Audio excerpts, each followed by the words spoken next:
2 episodios son dedicados a los acueductos romanos en la serie documental Ingeniería Romana que coproduce Televisión Española y que podrá verse completa próximamente. Televisión Española ofrece ahora el primero de ellos.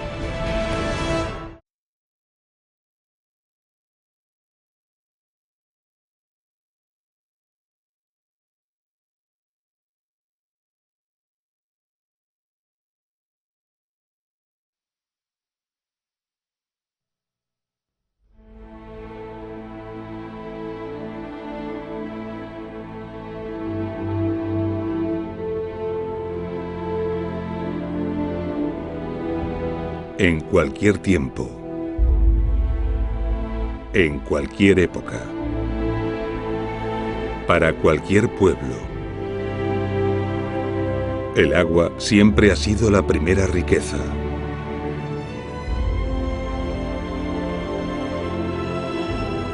Y Roma no fue una excepción. Los romanos llevaron esta idea a tal nivel que se obstinaron en que sus ciudades dispusieran del agua más abundante y pura posible.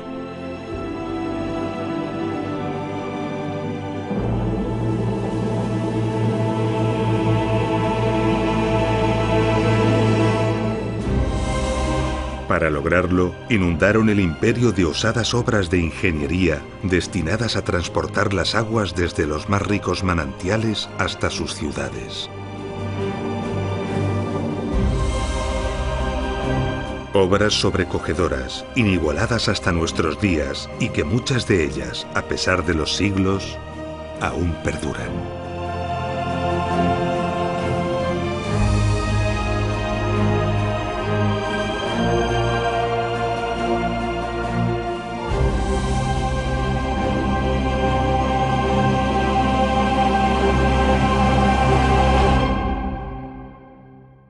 Año 29 a.C.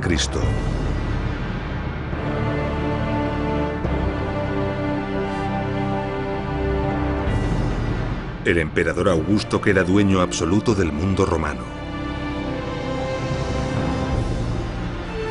Augusto emprende la gran tarea de reorganizar el imperio que ahora tenía bajo su control.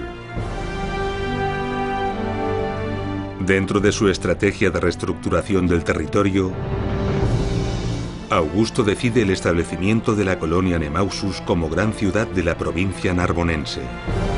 Nemausus iba a ser una importante ciudad, una ciudad con una población estimada de 60.000 habitantes.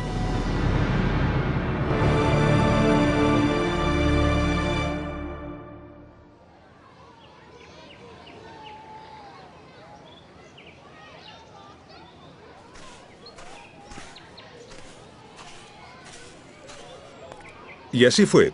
Nemausus fue una gran ciudad. Los restos que han perdurado y que podemos contemplar en la actual Nimes no dejan lugar a dudas.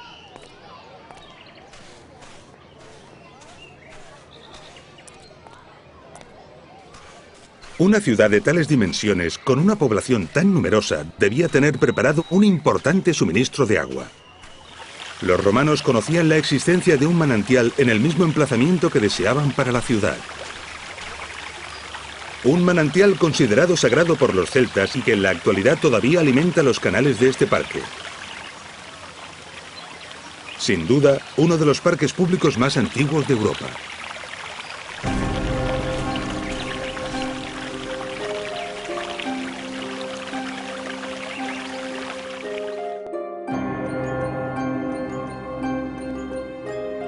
Además de estas fuentes, los romanos disponían de un caudaloso río a tan solo 5 kilómetros al norte, el río Gard.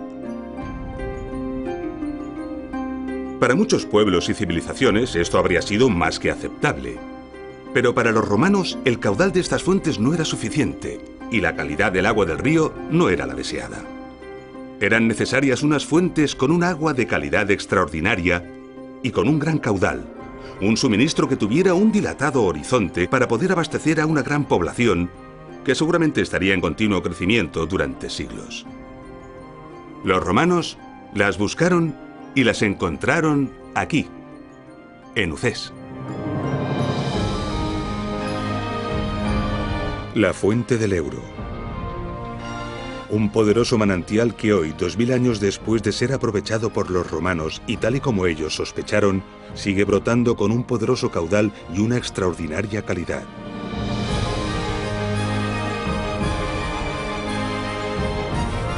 La fuente del Ebro provoca y mantiene un paisaje soberbio que sobrecoge. Desde hace cientos de años, miles de personas vienen a disfrutar de este extraordinario lugar.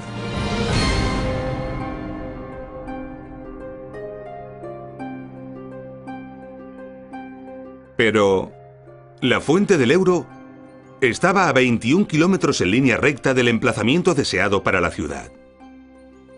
Además, todo el terreno al norte de Nimes es muy abrupto. Y entre la ciudad y las fuentes se desarrolla el profundo cañón del río Gard que sería necesario cruzar transversalmente. ¿Cómo trasladar el agua salvando esta enorme distancia y superando los obstáculos que el territorio ofrecía? Los ingenieros romanos sabían cómo hacerlo. Construirían un canal, construirían un acueducto. Así que los mejores ingenieros debieron ser convocados.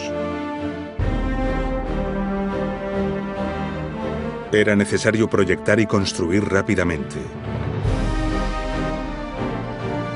La ciudad no podría funcionar sin la garantía del recurso vital. Pero antes de todo era necesario asegurar que la ubicación deseada para la ciudad era posible.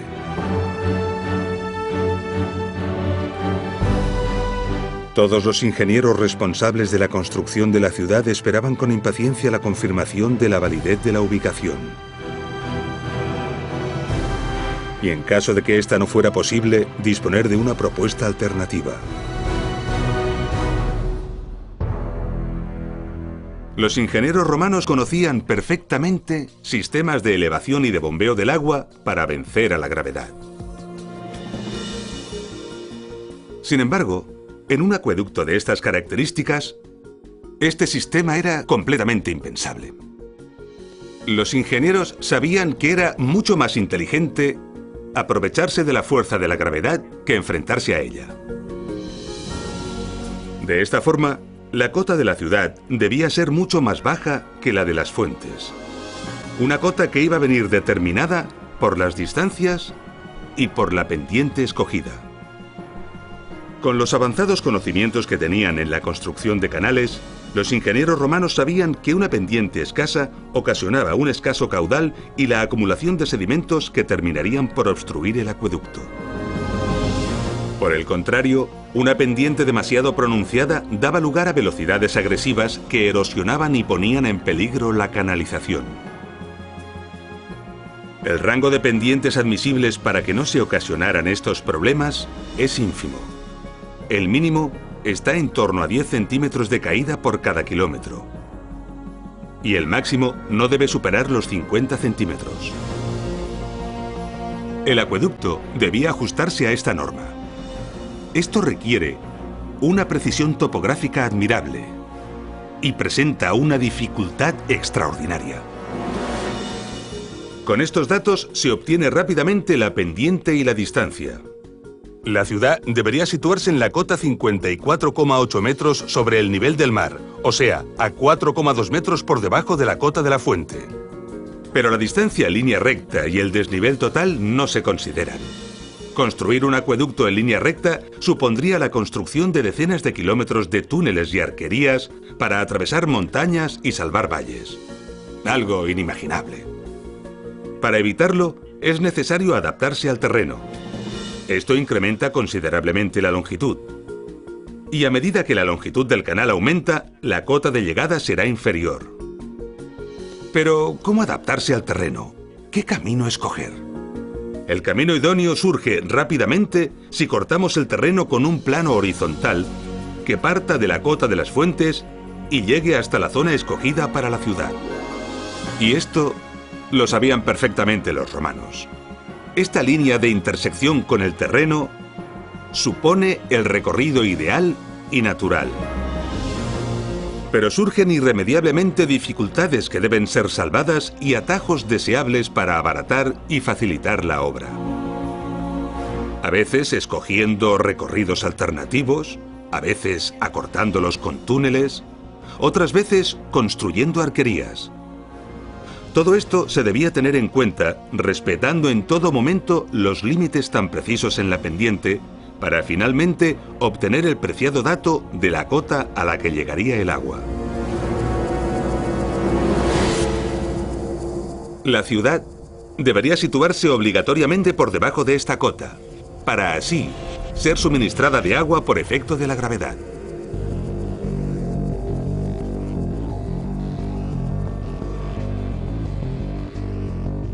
Pero, ¿cómo podían calcular esto los romanos en un abrupto territorio de tantos kilómetros cuadrados?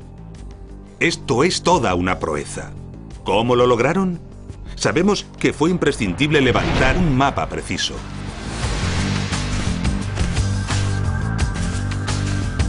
Con ayuda de la dioptra, tuvieron que medir los ángulos horizontales de los puntos de las cimas de las montañas, los vértices geodésicos. Los topógrafos romanos debieron señalizar las cimas de las montañas y otros elementos relevantes del territorio que deseaban medir. La dioptra permite apuntar con certeza a cada uno de estos elementos y medir con precisión los ángulos horizontales que formaban respecto a su posición. Esto se debió repetir desde multitud de puntos distintos con el fin de obtener una colección de triángulos de los que conocían los ángulos. Después, por trigonometría, calcularon las distancias. Con esta información se puede construir un mapa de precisión del territorio. Hoy a esta ciencia se le llama geodesia. Pero además, en este caso, se iba a construir un canal. Así que debieron medir también los ángulos verticales entre los vértices de los triángulos formados y entre estos y los fondos de los valles. De esta forma lograron también calcular las alturas de todos los elementos de interés, información que debió ser incorporada al mapa del territorio. Un mapa completísimo conteniendo distancias y alturas. Y con todos estos datos, se calculó y se decidió el trazado exacto del acueducto.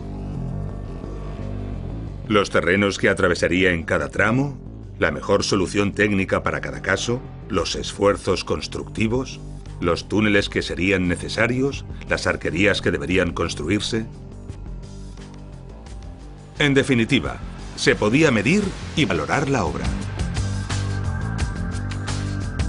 Y se podía averiguar el dato que los ingenieros encargados de construir la ciudad tanto necesitaban: la posición adecuada donde levantar la ciudad. El abastecimiento estaba asegurado y podía enviarse la noticia a Augusto de que su fundación era posible y acertada.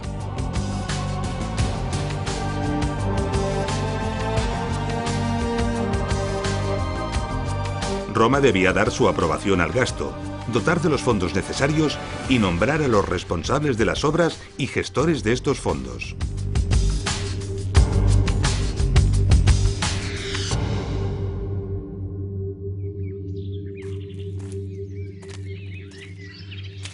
La precisión necesaria para definir el trazado de un acueducto como el de Nimes deja atónitos a los ingenieros modernos. Pero definir el trazado es solo el principio. Construir las canalizaciones, levantar las arquerías, perforar los túneles, exige a los ingenieros romanos una gran cantidad de conocimientos, técnicas constructivas y experiencia.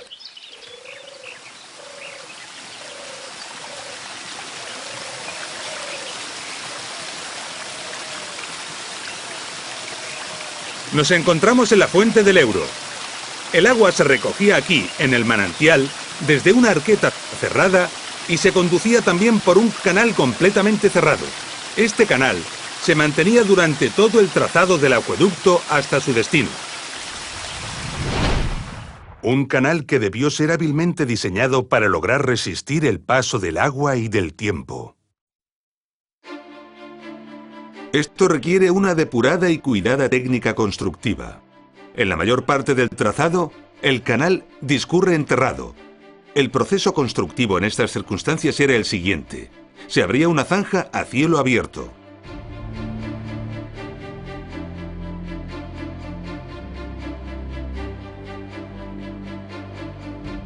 En esta zanja se colocaba una solera de piedras gruesas y sobre ella una solera de opus caementicium, el famoso hormigón romano. Después se levantaban encofrados de madera para alzar los muros laterales con pequeños sillares y argamasa. Para cerrar el canal, a fin de protegerlo de la intemperie y de la luz, se construía mediante una cimbra la bóveda de mampostería y argamasa. El canal era impermeabilizado mediante un mortero especial. Y finalmente, el conjunto se cubría con tierra.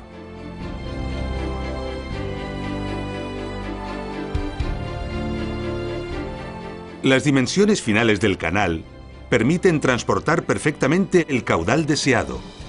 Además, cabe sobradamente una persona, algo importante para las labores de mantenimiento.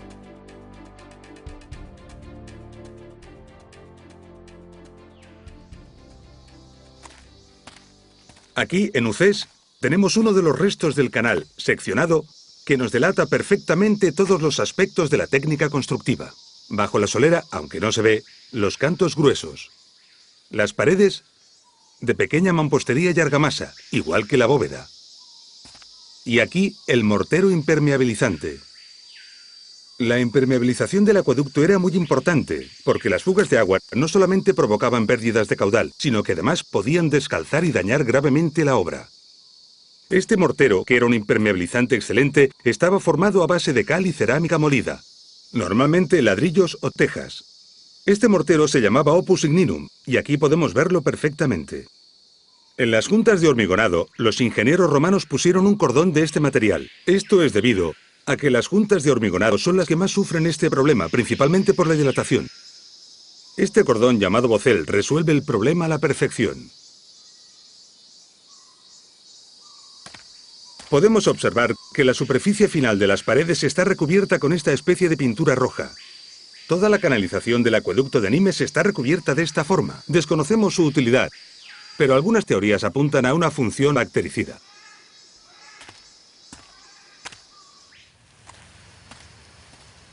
A poca distancia del punto de captación, encontramos algo curioso que interrumpe la forma habitual del canal.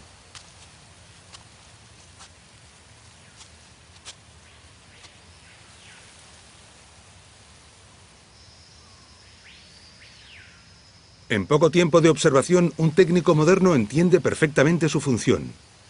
El agua llegaba por aquí, proveniente de las fuentes, y se encontraba con un ensanchamiento en forma de arqueta y una derivación. Las guías realizadas en la piedra nos indican que aquí hubo unas compuertas.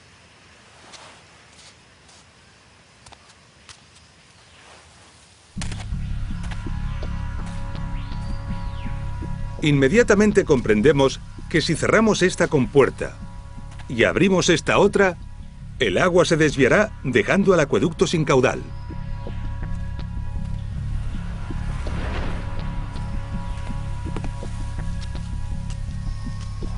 Podemos reconstruir de forma evidente y sencilla cómo funcionaba. Las compuertas no solo servían para desviar la totalidad del agua y dejar seco el acueducto, sino que también servían para regular el caudal desviando el no deseado. A partir de aquí, el canal continúa hasta Nimes enfrentándose al reto orográfico. Las alternativas al trazado natural del canal apoyado en el suelo pueden ser muchas. De igual forma que a veces incrementar el recorrido para salvar obstáculos puede ser útil, también puede ser útil acortarlo mediante la ejecución de un túnel. Para realizar los túneles en el acueducto de Nimes, los ingenieros romanos primero delimitaron los tramos, luego los replantearon y finalmente realizaron pozos de registro regularmente distanciados. Llegados al fondo del pozo, excavaban el canal en ambas direcciones, trasladando el replanteo con la ayuda de plomadas.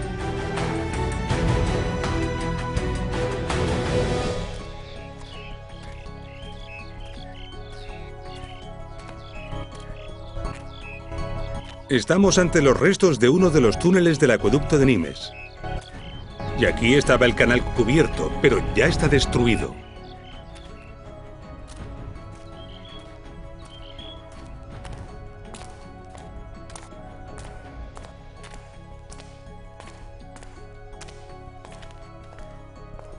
Aquí tenemos un primer pozo de registro.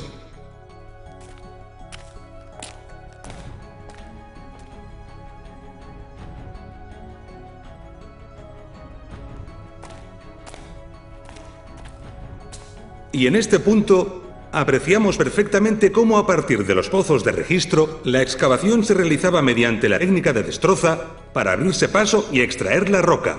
Después se refinaba el resultado. Entre ambos pozos, los equipos de excavación se encontraban. Aquí vemos un frente de avance y aquí vemos el otro. Esto nos delata que estamos ante un punto de encuentro.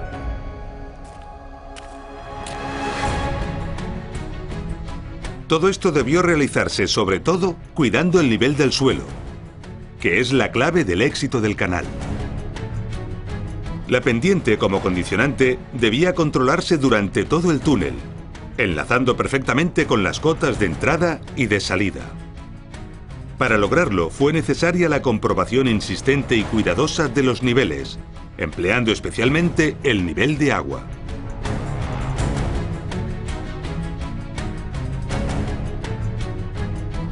En ocasiones, para salvar valles, los ingenieros romanos construían arquerías. El objetivo de las arquerías era mantener el canal elevado, salvando el obstáculo y manteniendo la pendiente. Las arquerías se construían de sillares u otros materiales adecuados y se diseñaban cuidadosamente para afrontar los retos particulares del lugar.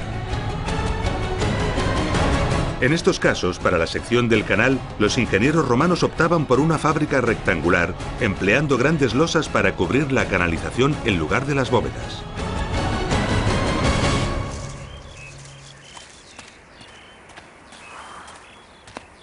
En las partes agrestes, por donde cruzaba el trazado del acueducto de Nimes, podemos ver algunas de las arquerías que fueron necesarias para cruzar algunos de estos barrancos. Y aquí tenemos una de ellas. Y podemos ver que esta arquería está construida de pequeña mampostería rellena de hormigón, gracias a que hoy el puente está roto. Como curiosidad, podemos ver que este puente tuvo serios problemas en época romana. En el paramento se aprecia claramente que tuvo filtraciones. Y por ello tuvo que ser reforzado con este nuevo muro exterior.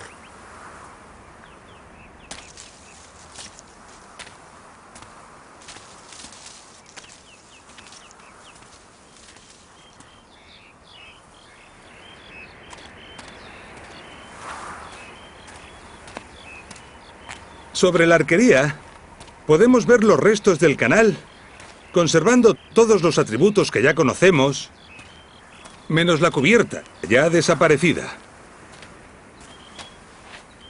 Vemos perfectamente los muros. Aquí el opus signinum, y aquí algo nuevo, la concreción calcárea. Procede del carbonato cálcico disuelto en el agua, que se va fijando poco a poco en las paredes del canal. Es el mismo fenómeno que las estalactitas y las estalagmitas de las cuevas. Este tremendo espesor de concreción calcárea evidencia que el acueducto de Nimes estuvo en funcionamiento durante cientos de años.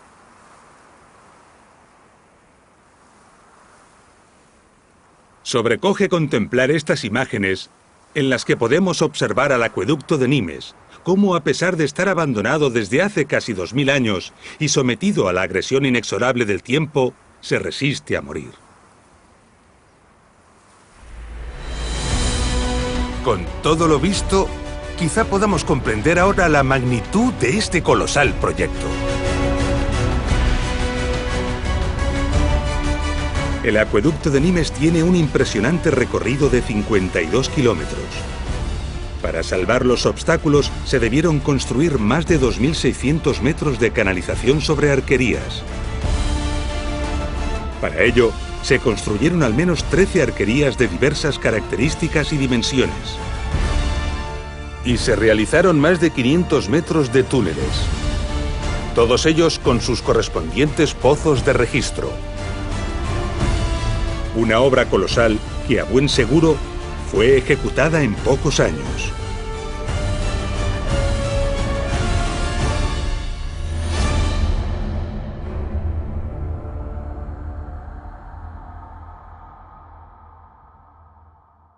Impresionante. Pero hemos olvidado una de las grandes dificultades que la construcción del acueducto de Nimes implicaba: salvar el profundo cañón del río Gard.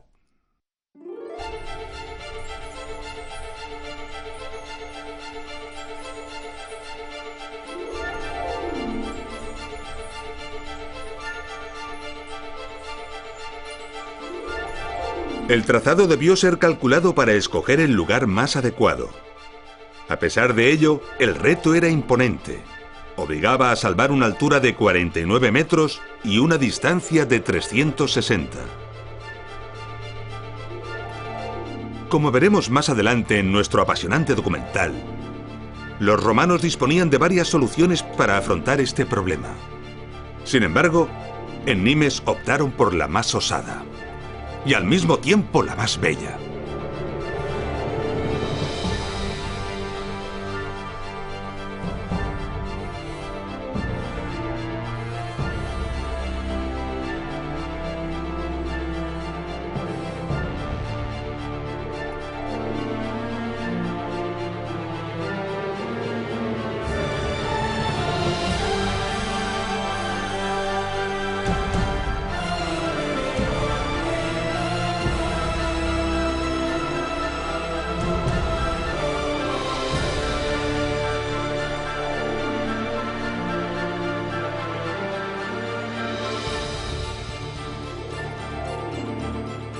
El puente de Gard, una de las arquerías más bellas e impresionantes del imperio.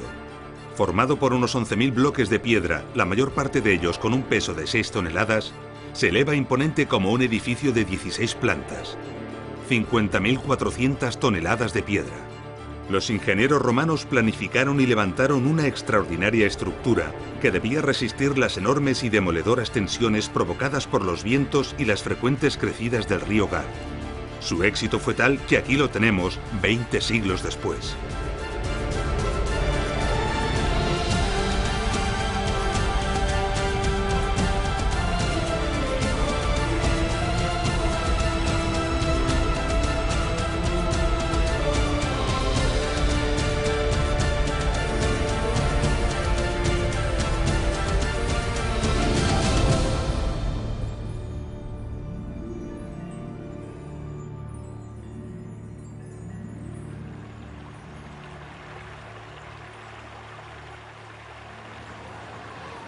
Aquí arriba, a 50 metros sobre el río Gard, las vistas son imponentes. Podemos observar los cientos de visitantes que a diario vienen a contemplar esta maravilla.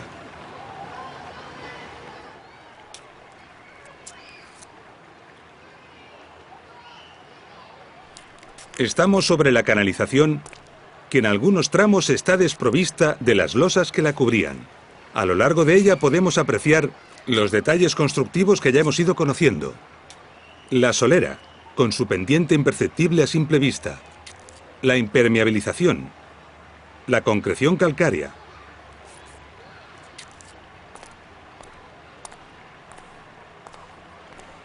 Este es un buen sitio donde podemos apreciar la capa de pintura roja que cubría el mortero de impermeabilización.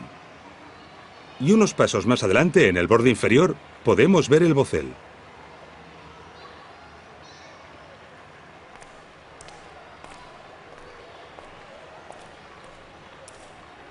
Una curiosidad es esta alteración en la concreción calcárea. Todas las concreciones conservadas en el acueducto de Nimes conservan esta huella. Una hipótesis sería que durante un tiempo la temperatura varió notablemente, dejando la huella del hecho registrada en la concreción. Quizás sea este un misterio que nunca lleguemos a descubrir.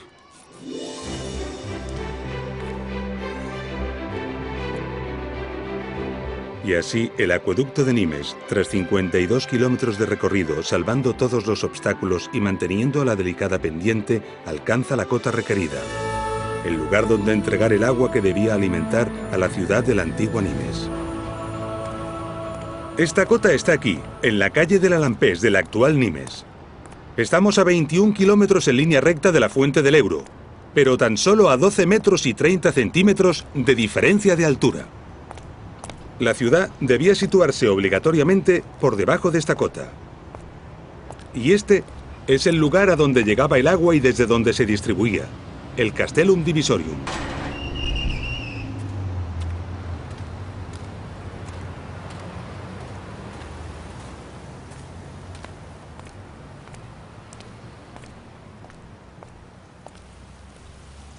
El agua entraba por aquí, con un caudal de casi 36 millones de litros diarios.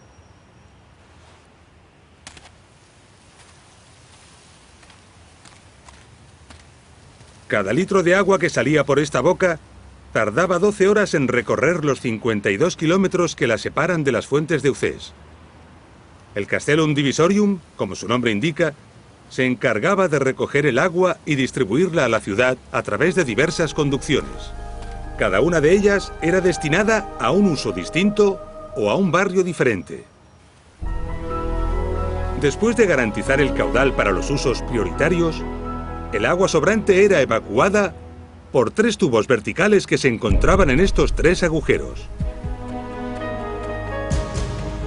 Esto permitía mantener un caudal mínimo de agua en el alcantarillado de la ciudad.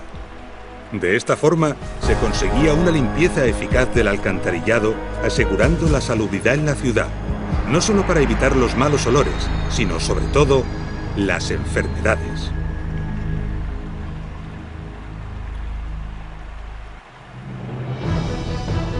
El acueducto de Nimes es uno de los muchos acueductos que el Imperio Romano construyó para garantizar el suministro vital a sus ciudades.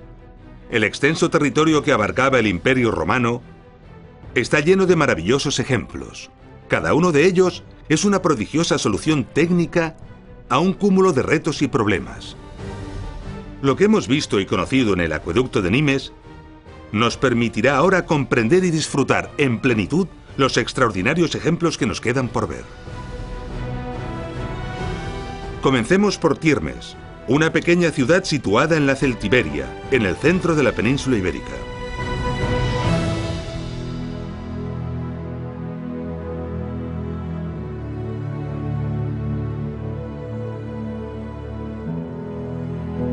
Tiermes está enclavada en un territorio a gran altitud y con un clima continental extremo.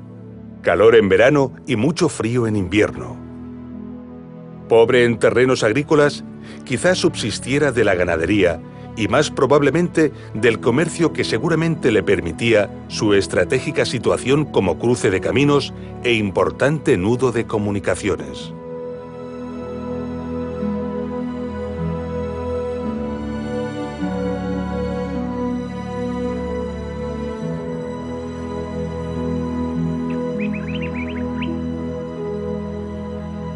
Tiermes siempre fue una ciudad modesta.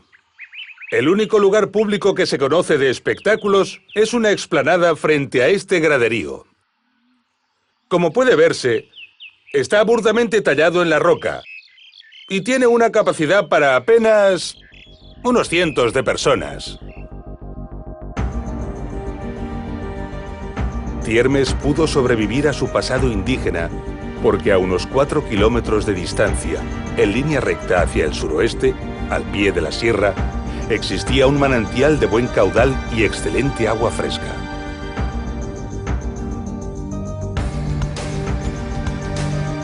Los ingenieros romanos planificaron un canal de unos 6 kilómetros de longitud que tuvo que atravesar un terreno tortuoso y con continuos afloramientos rocosos.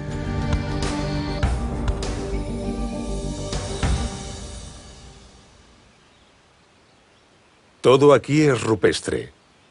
Todo está excavado en la roca o se apoya en ella. Y el acueducto no es una excepción. Gran parte del canal está abierto directamente en la roca viva. Su curiosa forma nos delata que estaba cubierto por losas, o más probablemente tablones de madera.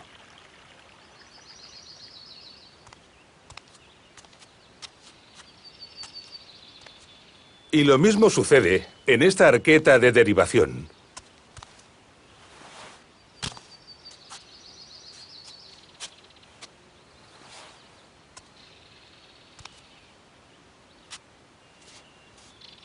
Podemos ver que incluso esta pequeña compuerta para derivar el agua o controlar el caudal es de roca.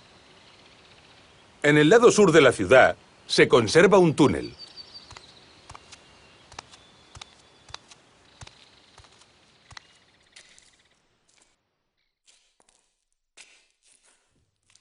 Este túnel tiene casi 200 metros de longitud. Como singularidad que solo se ve en pocos casos, observamos que los pozos de registro tienen un rebaje en el fondo que hacía las funciones de arenero. Es decir, un recipiente para recoger los sólidos sedimentados que el agua arrastraba. A este método para separar los sólidos del agua se le llama decantación. Así que estos areneros son pequeños decantadores. Tiermes era una ciudad pequeña y poco importante, pero fue dotada de un acueducto relevante en cuanto a características y esfuerzo constructivo. Esto evidencia la importancia que los romanos daban a disponer en sus ciudades de agua de calidad. Y Tiermes no fue una excepción. Todo el imperio estaba sembrado de ciudades modestas, provistas de acueductos impresionantes. Veamos otro ejemplo representativo de esta afirmación. A tan solo 250 kilómetros de Tiermes, encontramos el acueducto de Albarracín a Cella. Cella era una ciudad romana de poca entidad. Se encontraba en la cuenca del río Ebro. Sin embargo, el manantial escogido estaba situado en la cuenca del río Turia. Los 25 kilómetros de recorrido del acueducto que se decidió realizar suponen un trasvase entre ambas cuencas, uno de los trasvases entre cuencas más antiguos de la humanidad.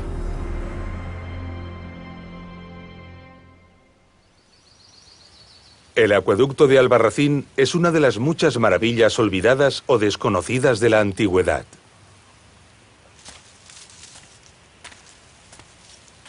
Por la particularidad del territorio en que se encuentra, debió requerirse una inversión económica colosal, además de esfuerzo e ingenio para hacer realidad esta obra. En el inicio del trazado, los escarpes rocosos obligaron a realizar túneles a poca distancia de las paredes de roca. La línea de ventanas revela perfectamente por dónde discurren las galerías.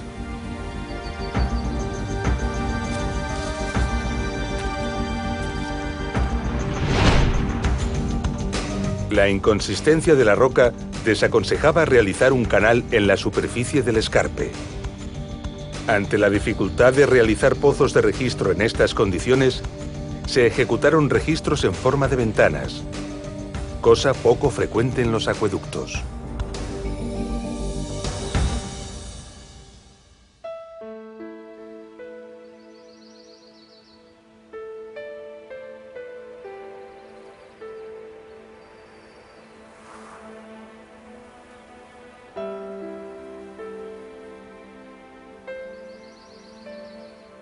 Pasearse por este territorio nos hace comprender la osadía que los romanos desplegaron para enfrentarse a este proyecto.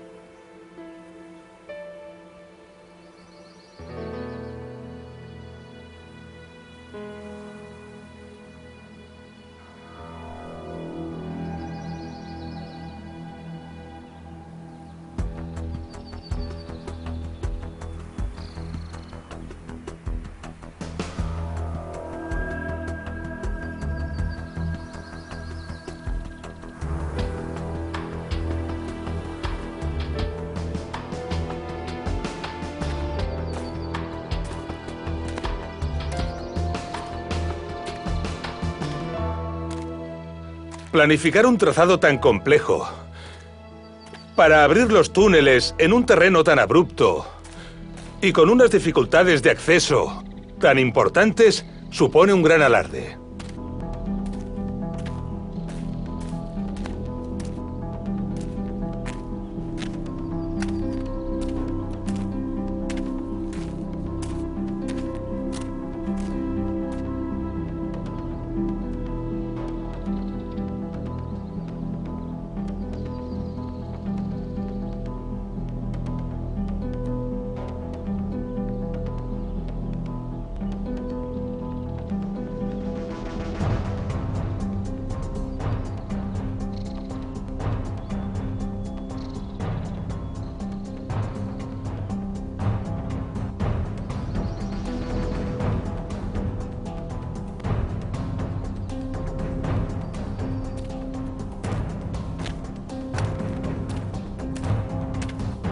A las dificultades de planificación del trazado, se unieron además serios problemas constructivos.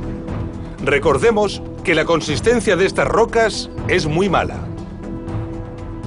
Podemos ver cómo en la actualidad se han instalado estas mallas para evitar la caída de las rocas.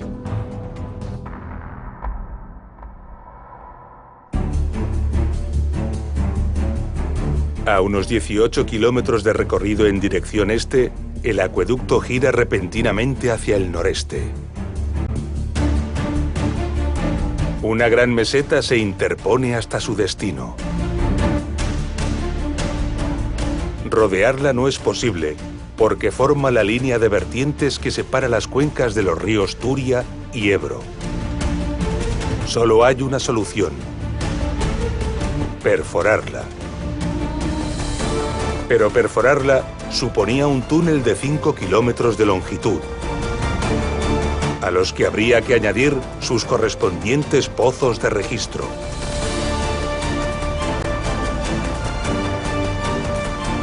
Algo que suponía una dificultad y un volumen de trabajo colosal. Y aún así, lo hicieron.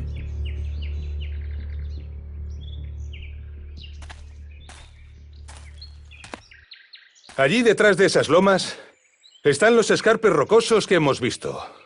El canal recorría este valle exactamente por allí para enfrentarse a la meseta justo en este punto.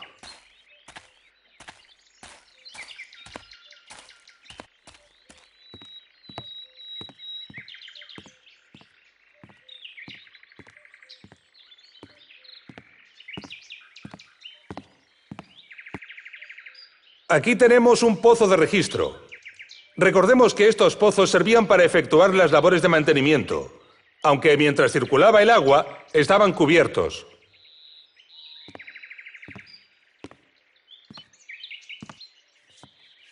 Sin embargo, esto no es un pozo de registro. Esto es un aliviadero. Los aliviaderos son unos dispositivos que sirven para evacuar el exceso de agua que podría perjudicar al acueducto.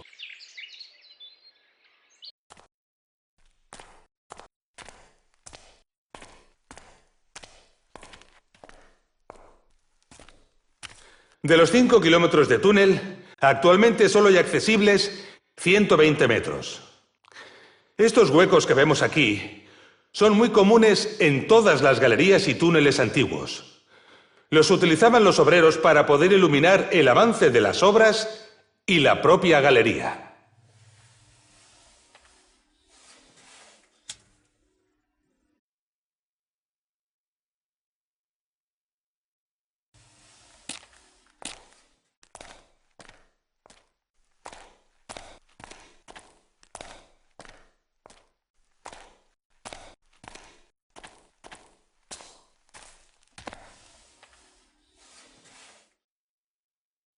Aquí tenemos un punto con un aspecto muy común en la excavación de las galerías antiguas. Han abandonado el avance de la excavación porque consideraron que el terreno era muy duro. Seguramente buscaron una zona de fractura natural del terreno para poder facilitarse la labor. Por aquí continúa la galería.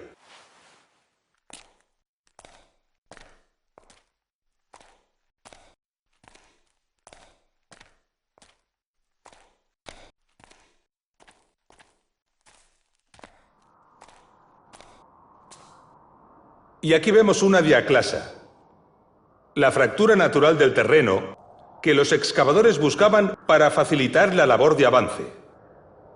Y en este pozo de registro vemos cómo el terreno arriba es mucho más inconsistente, lo que obliga a abrir la excavación según se va ascendiendo. Si la anchura de las bocas de los pozos de registro aumenta con la altura de estos, en los pozos de registro más profundos, estas bocas llegan a alcanzar unas dimensiones muy considerables.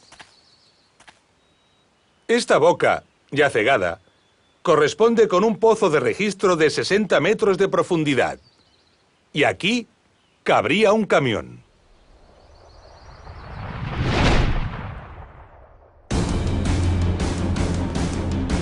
Solo ejecutar este pozo supone un trabajo impresionante. Si la distancia media entre pozos es de unos 50 metros, se debieron ejecutar alrededor de unos 100 pozos. Muchos de ellos de unos 60 metros de profundidad. Eso supone unos 35.000 metros cúbicos de roca excavada a mano.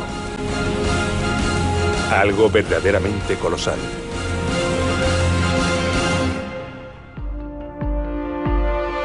El acueducto de Albarracín-Cella es una de las grandes obras de la antigüedad que actualmente se encuentran prácticamente olvidadas. Una obra que alberga un increíble esfuerzo constructivo digno de ser admirado y considerado. Valoremos ahora la decisión de realizar un trabajo de este calibre para abastecer de agua a una ciudad tan modesta como fue Cella, que además tenía una considerable surgencia de agua junto a ella, el nacimiento del río Jiloca.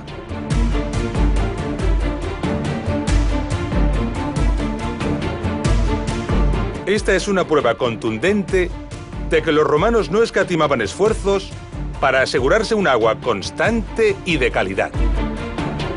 Hasta ahora hemos conocido ejemplos de ciudades donde los vestigios, la historia y la investigación nos han permitido conocer los manantiales de los que se alimentaban, así como la longitud y el trazado exacto de sus acueductos. Pero no siempre es así. A veces encontramos acueductos que son verdaderos misterios. A unos 100 kilómetros al sureste de Cella encontramos el enigmático acueducto de Chelva.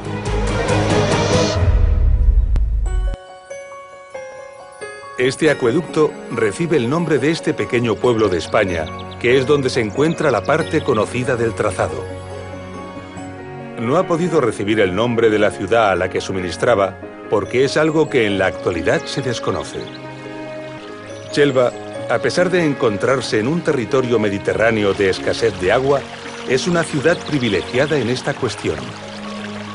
Tiene tantas fuentes naturales que incluso hay una ruta turística que las une para poder visitarlas.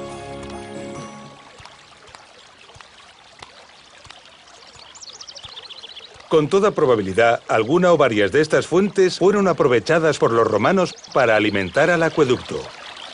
Esta fuente, por la cota en la que se encuentra, es una buena candidata, la llamada Fuente de la Gitana.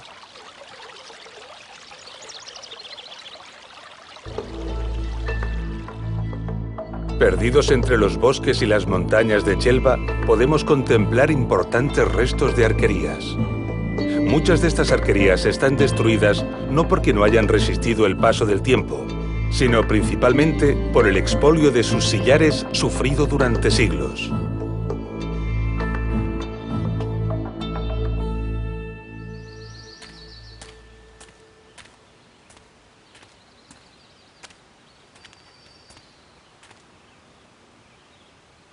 Aquí tenemos, sin embargo, estas arquerías excelentemente conservadas.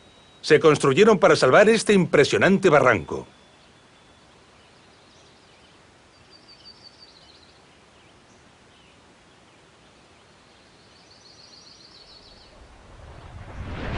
Una vez fuera de uso el acueducto, los cajeros que transportaban el agua fueron destruidos y se utilizó durante siglos para pasar mulos y personas. Esta posible función y lo inhóspito del lugar, añadido a su difícil acceso, han preservado a esta arquería del expolio de sus piedras. Transportar estos pesados sillares por este abrupto lugar, a pesar de la excelente calidad de su piedra, es demasiado costoso. Un trabajo que, sin embargo, no disuadió a los constructores para traer hasta aquí estos pesados bloques de roca desde una gran distancia, ya que el tipo de roca de estos sillares no se corresponde con el de las rocas del lugar, que son de muy mala calidad para la talla.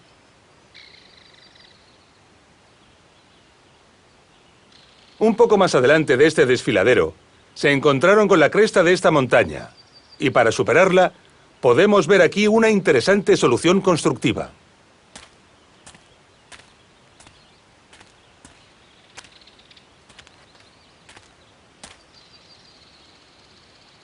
Para atravesar esta cresta, los romanos pensaron en la solución de un túnel. Sin embargo, los peligrosos agrietamientos de esta roca les obligaron a cortar toda la cresta hasta arriba, en toda la altura.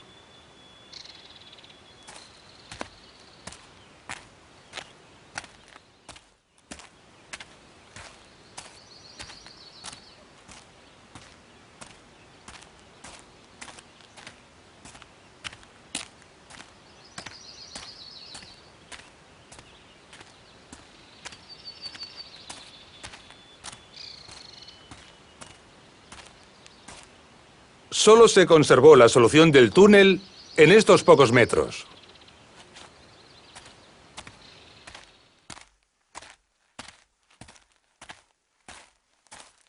Podemos observar el gran número de grietas y fracturas y la inconsistencia de la roca. Este túnel debió dar más trabajo del que los ingenieros romanos pensaron inicialmente.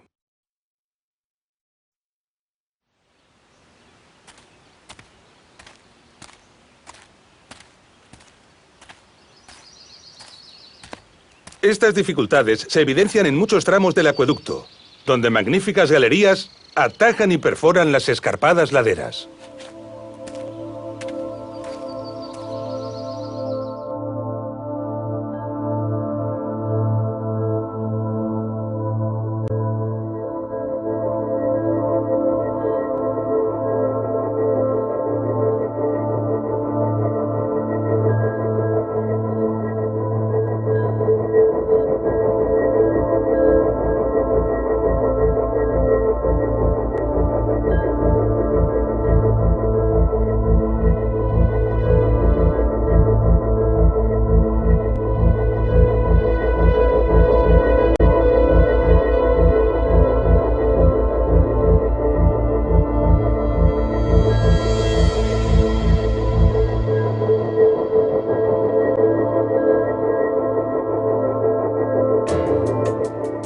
Los motivos por los que el acueducto de Chelva fue construido, las fuentes de las que se alimentaba gran parte de su trazado y la ciudad a la que suministraba son todavía hoy un misterio. Podemos sospechar que la ciudad de destino pudo ser la antigua Edeta, la actual población de Liria, donde se han encontrado restos de importantes complejos termales. Pero en realidad aún no lo sabemos. Sin embargo, un detallado estudio aplicando las reglas de diseño y nivelación que conocemos de los acueductos podría despejar estas incógnitas. Estamos al final de nuestro recorrido. En este documental hemos aprendido lo que es un acueducto, las reglas que rigen su diseño y la dificultad que representa su aplicación. Hemos reflexionado sobre la necesidad de obtener mapas precisos para la planificación de la obra y, por lo tanto, la necesidad del dominio de la ciencia topográfica. Hemos visto los conocimientos y las técnicas necesarias para construir e impermeabilizar los canales, perforar los túneles, levantar las arquerías y distribuir el agua.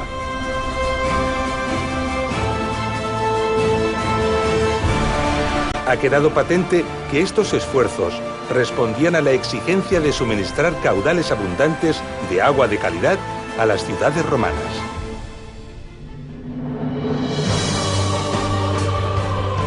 Lo hemos visto en acueductos de gran dificultad constructiva, cuyo destino eran ciudades muy modestas.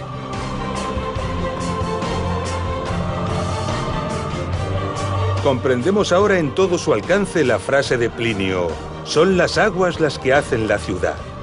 Ninguna ciudad era fundada allí donde el agua de un buen manantial no podía llegar.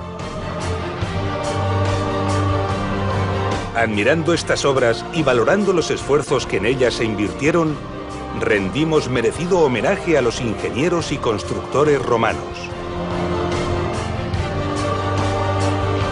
Un ejemplo más del espíritu del ser humano por superarse y dominar los elementos y por su capacidad para esforzarse y alcanzar determinadas metas.